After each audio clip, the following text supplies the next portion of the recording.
नमस्कार, आप देख रहे हैं के न्यूज नेशनल। मैं हूं आपके साथ मानसी। समाचार शुरू करने से पहले एक नजर हेडलाइंस पर। बिहार के मुख्यमंत्री नीतीश कुमार सहित 10 राजनीतिक दलों के 11 नेता प्रधानमंत्री नरेंद्र मोदी से मुलाकात करने पीएमओ पहुंचे। 22 अगस्त स्वीडन के प्रधानमंत्री स्टीफन लोफवेन ने रविवार को कहा कि वह नवंबर में अपना पद छोड़ देंगे। पंजाब कांग्रेस के अध्यक्ष नवजोत सिद्धू के सलाहकार मालविंदर सिंह माली अपने फेसबुक पेज पर पूर्व प्रधानमंत्री इंदिरा गांधी का एक स्केच पोस्ट कर विवादों में घिर गए। भारत की राजनीति में दृढ़ता, पारदर्शिता, आदर्श व मूल्य की प्रतिकृति पूर्व मुख्यमंत्री कल्याण सिंह की पार्थिव देह को उनकी कर्मभूमि अलीगढ़ से जन्मभूमि उनके पैतृक गांव अतरौली लाया गया।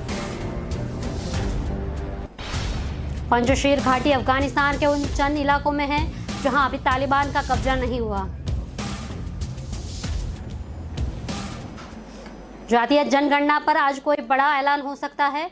बिहार के मुख्यमंत्री नीतीश कुमार सहित 10 राजनीतिक दलों के 11 नेता प्रधानमंत्री नरेंद्र मोदी से मुलाकात करने पीएमओ पहुंचे हैं।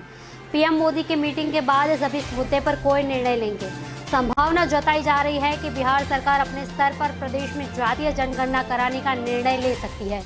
सीएम नीतीश कुमार रविवार देर शाम ही पटना से दिल्ली के लिए रवाना हो गए थे। वहीं नेता प्रतिपक्ष तेजस्वी यादव पहले से ही दिल्ली में हैं।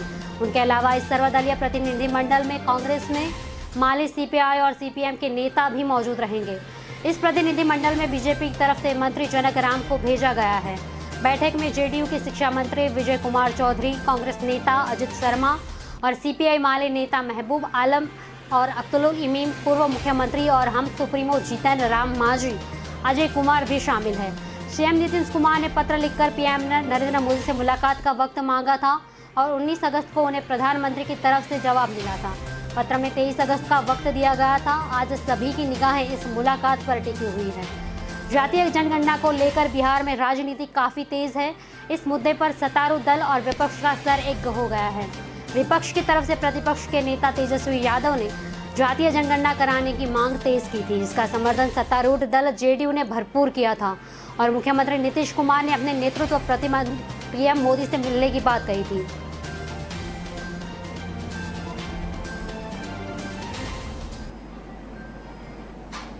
बाईस अगस्त स्वीडन के प्रधानमंत्री स्टीफन लोफवेन ने रविवार को कहा कि वह नवंबर में अपना पद छोड़ देंगे। वर्ष 2014 से प्रधानमंत्री पद संभाल रहे लोफवेन ने यह भी घोषणा की वह नवंबर में ही सोशल डेमोक्रेटिक पार्टी के प्रमुख का पद छोड़ देंगे। उन्होंने अगले साल के आम चुनाव से पहले अपने वार्षिक ग्रीष्मकालीन भाषण के दौरान यह अप्रत्याशित घोषणा की थी। इस साल की शुरुआत संसद से बहुमत साबित नहीं कर पाने वाले लोफवेन पहले स्वीडिश नेता थे और उन्होंने पार्टी को सूचित किया था कि मैं नवंबर में पार्टी अध्यक्ष के रूप में अपना पद छोड़ना चाहता हूं और प्रधानमंत्री का पद भी छोड़ना चाहता हूं। हालांकि यह तुरंत स्पष्ट नहीं हुआ है कि लोफवेन का उत्तराधिकारी कौन होगा। वह 2012 से पार्टी प्रमुख रहे हैं, जबकि स्वीडन की सबसे बड़ी पार्टी है और इसके पास वर्तमान में सांसद की 369 सीटें में से 100 सीटें हैं।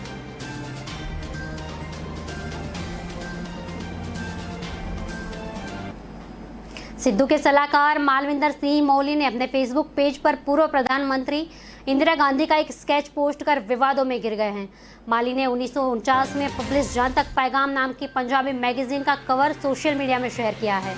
इसमें दिख रहा है कि इंदिरा गांधी इंसानी खोपड़ियों के ढेर पर खड़ी है और उनके हाथ में मौजूद बंदूक पर भी एक खोपड़ी लटक रही है। स्केच में कहा था कि हर जबरदस्त कहानी करना जबर ये मुंह दिखानी, यानी हर जुल्म करने वाले की यही कहानी है कि उसे आखिर में मुंह की खानी पड़ती है। असल में ये फोटो 1984 में सीख देगी मैं हुए कत्लेआम को दिखाता है। इसके लिए सिख समुदाय प्रधानमंत्री इंदिरा गांधी को जिम्मेदार मानता है। इस मैगजीन के संपादक भी उस वक्त मालविंदर सिंह थे। नवजोत सिंह गांधी परिवार के करीबी और अक्सर राहुल गांधी और प्रियंका गांधी से करीबी बताने के लिए सिद्धू उनके साथ अपनी फोटो शेयर करते रहे हैं। इस वजह से कांग्रेस के नेताओं ने इस फोटो पर कड़ी प्रतिक्रिया दी है। माली के स्केच को हटाने के लिए कहा, हालांकि नेताओं के विरोध के बावजूद माली ने इसे नहीं हटाया, न ही तो माफी मांगी है। सिद्धू ने माली को 11 अगस्त को ही अपना सलाहकार नियुक्त किया है।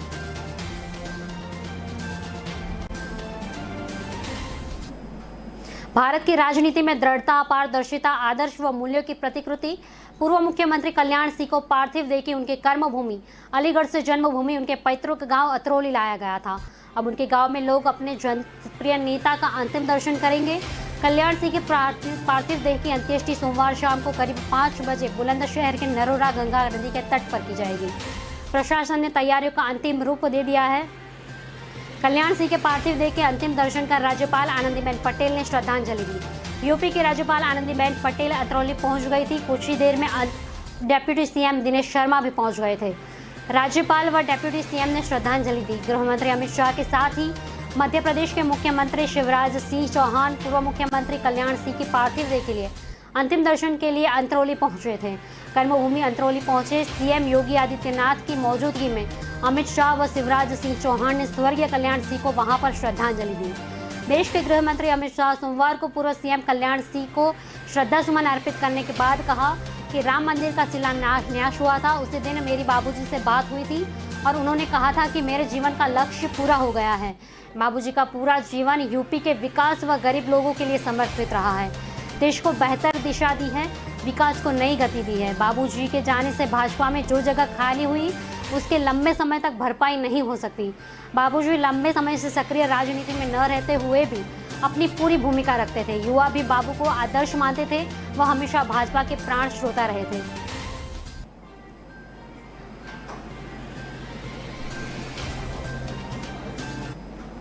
आजाद पंजशीर में जंग के हालात। पंजशीर घाटी अफगानिस्तान के उन चंद इलाकों में है जहां अभी तालिबान का कब्जा नहीं हुआ है। यहां विद्रोहियों की अनुरोध करते हैं। अहमद मुसद लड़ाक की जंग के लिए तैयार है। नेशनल फ्रंट यानी नॉर्दर्न अलायंस लीडर मसूद ने कहा कि युद्ध की तैयारी है, पर अगर रास्ता निकलने के लिए बातचीत होती है तो उसके लिए भी तैयार है। तालिबान ने भी कहा है कि विद्रोह दबाने के लिए हजारों तालिबान और लड़ाकों को पंजशीर घाटी भेजा गया है। तालिबान ने ट्विटर पर कहा कि स्थानीय अधिकारियों ने शांतिपूर्ण तरीके से हमें पंजशीर सौंपने में इनकार कर दिया है। इसके बाद हमने वहां कंट्रोल करने के लिए अपने लड़ाके भेजे हैं। तालिबान समर्थक ट्विटर हैंडल से इसका एक वीडियो भी पोस्ट किया है। सूत्रों के मुताबिक पंजशीर के लड़ाकों ने तालिबान के रास्ते में घात लगाकर हमला किया था और इस हमले में तालिबान के 300 लड़ाकू मारे गए थे। हालांकि तालिबान ने लड़ाकों के मारे जाने की खबर को खारिज कर दिया है। तालिबान ने कहा है कि पंजशीर के 2 जिलों पर अब तक का उसका कब्जा है। अहमद मसूद ने पंजशीर में विद्रोही नेताओं को साथ मिला लिया था। अफगानी फौजों और तालिबान और विद्रोहियों का भी इकट्ठा किया है। रजिस्ट्रेड फ्रंट के प्रवक्ता अली मेसेस नजारी ने कहा है कि तालिबानियों के खिलाफ करीबी 9000 लड़ाकों की फौज तैयार कर ली गई है। इस फौज को लगातार ट्रेनिंग दी जा रही है और हमारे पास गाड़ियों और हथियार भी है। नजरी का कहना है कि सरकार चलाने के लिए नई व्यवस्था चाहते हैं और इसके लिए बातचीत को भी तैयार है, पर ज़रूरत पड़ी तो हम जंग करने से भी पीछे नहीं हटेंगे।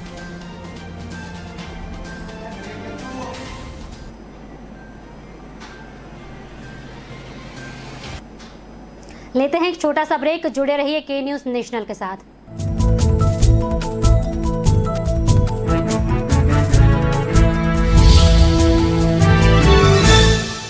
दिल का परिंदा उड़ चला, अंदाज अपना मन चला, खुद की तो सुन ले, जी भर के जी ले, रुकना ना तू अब ठहर। Lyra, Lyra, anytime, anywhere. Lyra, Lyra, everybody loves to wear. Lyra, anytime, anywhere.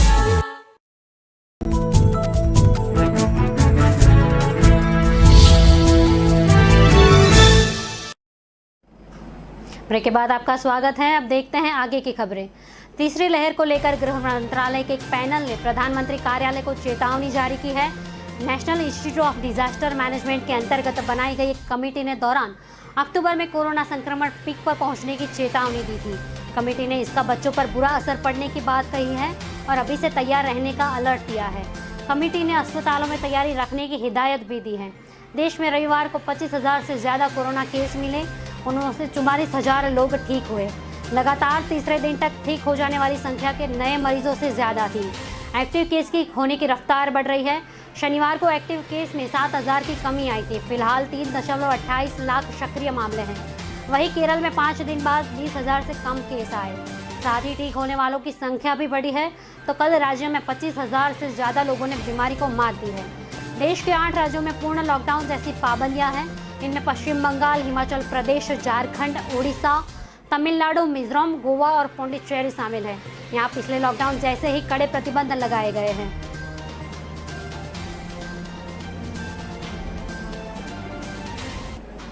Afghanistan में तालिबान कब्जे के बाद पूरी दुनिया में इससे लेकर चर्चा हो रही है। कई अन्य देशों के नेताओं के द्वारा इस मुद्दे पर चिंता जताई जा रही है। इसी क्रम में अमेरिका का रिपब्लिकन सांसद और कांग्रेसी नेता स्टीव चॉबेट ने इस स्थिति के लिए पाकिस्तान को जिम्मेदार ठहराया है। उन्होंने कहा है कि अफगानिस्तान में तालिबान को खड़ा करने में पाकिस्तान की खुफिया एजेंसी का हाथ है। उन्होंने कहा कि इस्लामाबाद जिस तरह से तालिबान की जीत पर जश्न मना रहा है, यह सबसे घृणित है। इससे साफ पता चलता है कि पाकिस्तान आतंकवादियों को बढ़ावा देना चाहता है। उन्होंने कहा कि हम सब लोग जानते हैं कि पाकिस्तान और खासकर उसकी खुफिया एजेंसी ISI ने तालिबान को बढ़ावा देने में मुख्य भूमिका निभाई है और उनकी मदद से तालिबान ने अफगानिस्तान पर कब्जा किया है। स्टीव चॉबेट ने रविवार को कहा कि राजनीतिक कार्यवाही समिति के मंच को संबोधित करते हुए कहा कि अफगान धार्मिक अल्पसंख्यकों की सुरक्षा करने के लिए भारत सरकार की सराहना करते हैं। उन्होंने कहा कि मुझे उम्मीद है कि भारत इस संकट की स्थिति में सही कदम लेगा। इसके अलावा उन्होंने कहा कि पाकिस्तान में धार्मिक अल्पसंख्यकों पर होने वाले उत्पीड़न को अमेरिका में कम तवज्जो दी जाती है, जबकि इस बात पर होनी चाहिए। अच्छा होगा कि हम अपने साथी नागरिकों को इन दुर्व्यवहारों के बारे में शिक्षित करें। चॉबेट ने कहा कि उन्हें उत्पीड़न, विशेष रूप से अपहरण, जबरन धर्म परिवर्तन और कम उम्र के हिंदू लड़कियों को बड़े मुस्लिम व्यक्तियों से जबरन निकाह कराने जैसे घृणित कार्यों की जानकारी देनी चाहिए।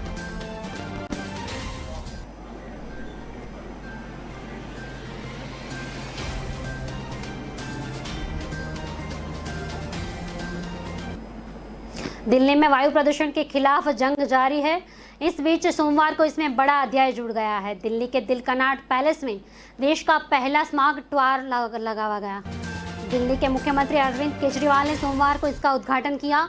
इसके बाद यह काम करने वाला है।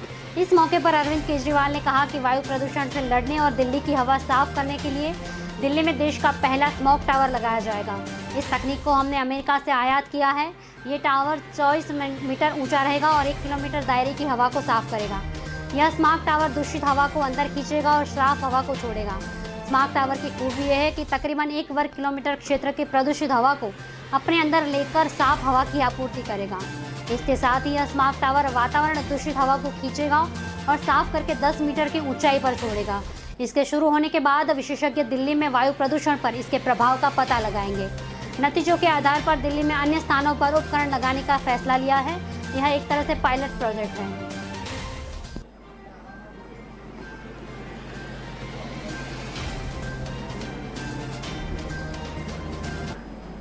पश्चिमी राजस्थान के किसानों के माथे पर चिंता की लकीरें गहरी होती जा रही है। मौसम की बेरुखी ने किसानों को सूखा व अकाल के कागार पर खड़ा कर दिया है। हालत यह है कि कुल बुआई की केवल 10% फसलें ही बची है, जिन्हें बचाने के लिए किसान भरपूर मेहनत कर रहे हैं। जोधपुर संभाग के जिलों में जाने किसानों से हालत। पश्चिमी राजस्थान बारानी कृषि 11.17 मिलियन हेक्टेयर यानी कुल भौगोलिक क्षेत्र के प्रतिशत हिस्से में आती है। इस बार मानसून पश्चिमी राजस्थान से रूठा है, जिसने किसानों की मुश्किलें और बढ़ा दी है। इधर बिजली की कटौती, कम वोल्टेज की सप्लाई, बढ़ते तापमान ने भी किसानों की कमर तोड़ने में कमी नहीं रखी है। यहाँ तक कि पशुओं के लिए चारे के लिए भी संकट खड़ा हो गया है। करीब 75% है, इसमें से केवल 11 लाख हेक्टेयर फसलें बची है, बाकी सब नष्ट हो चुकी है। जोधपुर जिले में कुल बुआई क्षेत्र 13 लाख हेक्टेयर थी। इस बार मानसून में बारिश नहीं होने से 9 लाख हेक्टेयर पर बारानी का है, यानी यहाँ सिर्फ बारिश के पानी से ही फसलें संभव है, जिन्हें बचाने के लिए किसान दिन रात एक कर रहे हैं।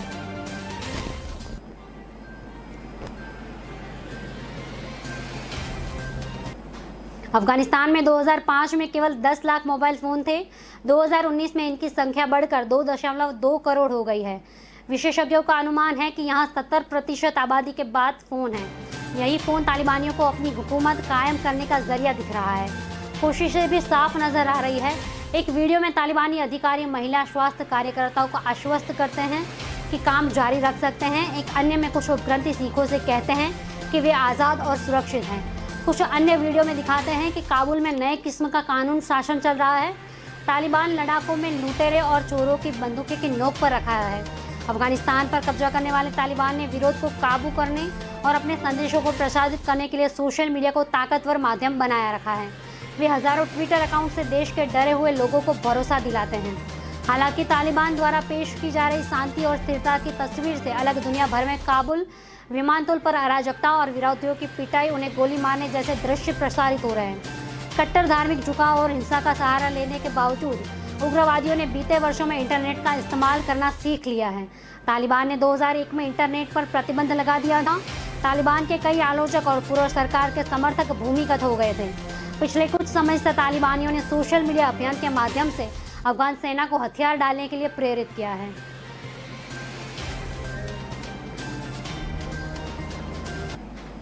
रुकते हैं एक छोटे से ब्रेक के लिए, जुड़े रहिए के न्यूज़ नेशनल के साथ।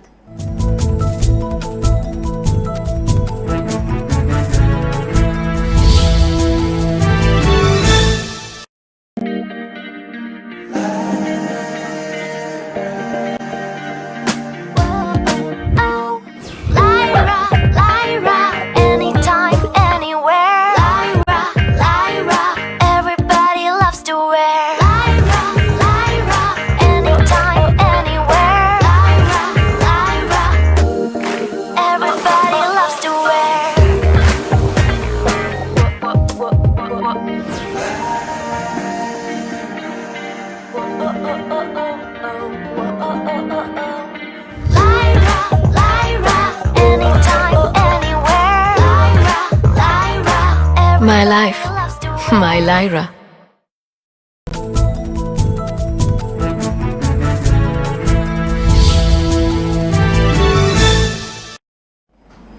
ब्रेक के बाद आपका स्वागत है। देखते हैं आगे की खबरें।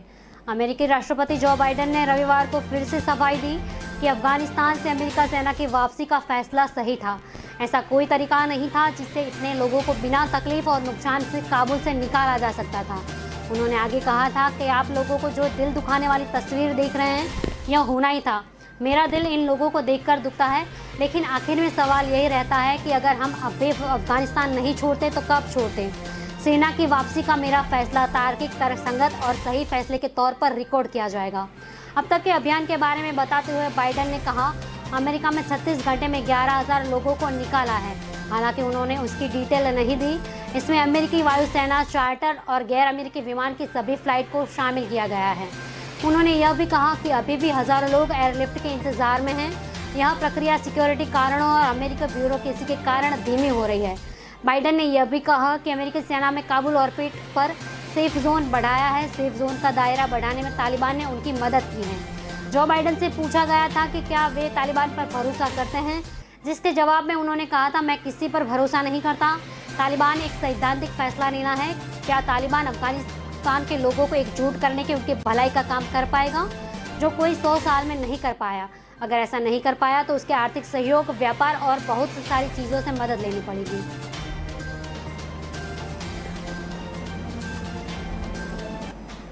पैरा ओलंपिक्स गेम 24 अगस्त से 5 सितंबर के बीच टोक्यो में होगी। भारत 1968 के पैरा ओलंपिक्स गेम में भाग ले रहा है। अब तक भारत ने कुल 12 मेडल जीते हैं। भारत की तरफ से पहला medal 1972 Germany para Olympics game में मुरलीकांत पेंडकर ने जीता था। उन्होंने स्विमिंग में गोल्ड मेडल हासिल किया था। भारत के लिए 2016 रियो पैरा ओलंपिक्स गेम सबसे सफल रहा। इस पैरा ओलंपिक्स गेम में भारतीय एथलीट्स ने सबसे ज़्यादा 4 मेडल जीते थे। इसमें 2 गोल्ड, 1 सिल्वर और 1 ब्रॉन्ज शामिल था। रियो के अलावा 1984 में न्यूयॉर्क के हुए पैरा ओलंपिक्स गेम में भी भारत को 4 मेडल मिले थे, पर इसमें एक भी गोल्ड मेडल शामिल नहीं था। एथलीट्स ओलंपिक में भारत को 1 गोल्ड और 1 ब्रॉन्ज मेडल जीता, जबकि लंदन पैरा ओलंपिक्स में गिरीशान नागराज को सिल्वर मेडल जीता था। इस बार भारत के 54 खिलाड़ी टोक्यो पैरा ओलंपिक्स में भाग ले रहे थे। भारत की ओर से पैरा ओलंपिक खेलों में भाग अब तक सबसे बड़ा दल है। रियो ओलंपिक के दौरान भारत ने 5 खेलों के लिए सिर्फ 19 खिलाड़ियों का दल भेजा था। 10 से ज़्यादा मेडल जीतने की उम्मीद थी। आपको ऐसे 10 पैरा ओलंपिक खिलाड़ियों के बारे में बताते हैं जिन्होंने मेडल जीतने की उम्मीद की थी।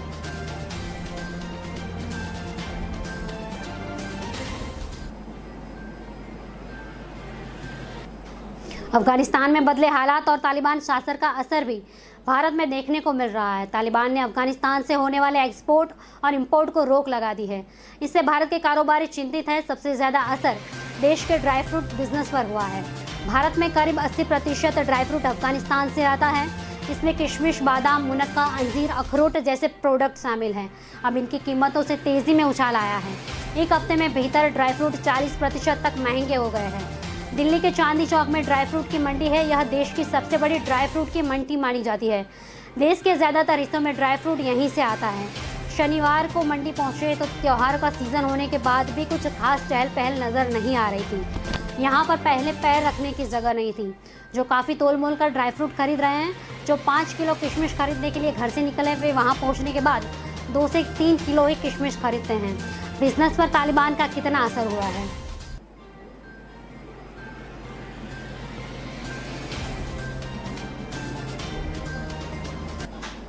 कारोबारी हफ्ते के पहले दिन यानी आज बाजार की मजबूत शुरुआत हुई।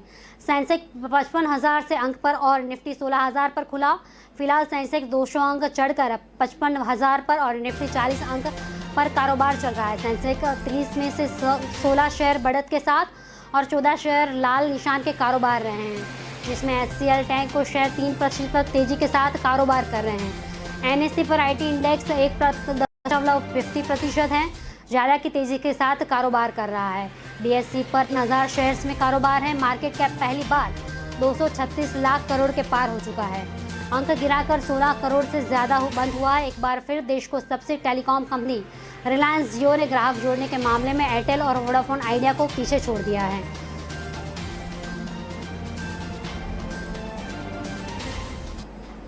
अमेरिका के समुद्र विशेषज्ञ 15 अगस्त को समुद्री तट पर पानी से बहकर आए को देखकर हैरान हो गए। सेंट डॉलर्स नाम सुनकर यह मत समझिए कि ये रेत से बनी करेंसी है। सेंट डॉलर्स दरअसल सी यूरेट के नाम की एक समुद्री जीव की प्रजाति है। इसे सी कुकीज़ और स्नैपर बिस्किट भी कहा जाता है। समुद्री डॉलर को उसकी दिलचस्प बनावट के लिए इन नामों से जाना जाता है। इनका आकार बेहद छोटा होता है, करीब 3 से 4 इंच होता है। इन जीवों का कंकाल बेहद कठोर होता है और इनकी त्वचा पर एक खास की पैटर्न होती है जो देखने के लिए तरह लगते हैं। यह जीव मध्य और दक्षिणी अमेरिका में गर्म पानी में भीतर रहता है। हालांकि अमेरिका के पूर्वी तटों पर इसे देखा गया था। दक्षिण पूर्व और ओरेगन की सी साइड समुद्री तट पर इसकी सबसे बड़ी संख्या है। रिपोर्ट के मुताबिक दोपहर को आए ज्वार की वजह से ये जीव समुद्री तट पर बहकर आ गए थे। ये जीव समुद्र के बाहर बिना पानी के 5 मिनट से ज़्यादा जीवित नहीं रह सकते। पानी के बीच बिना तुरंत ये सूख जाते हैं। पश्चिमी तट पर सबसे पुराने एक्वेरियम में से एक सी साइड एक्वेरियम ने इस जीवों की तस्वीर अपने फेसबुक पेज पर शेयर की है। फिलहाल देश विदेश की खबरों में सिर्फ इतना ही। आगे की खबरों के लिए देखते रहिए के न्यूज़ नेशनल। नमस्कार।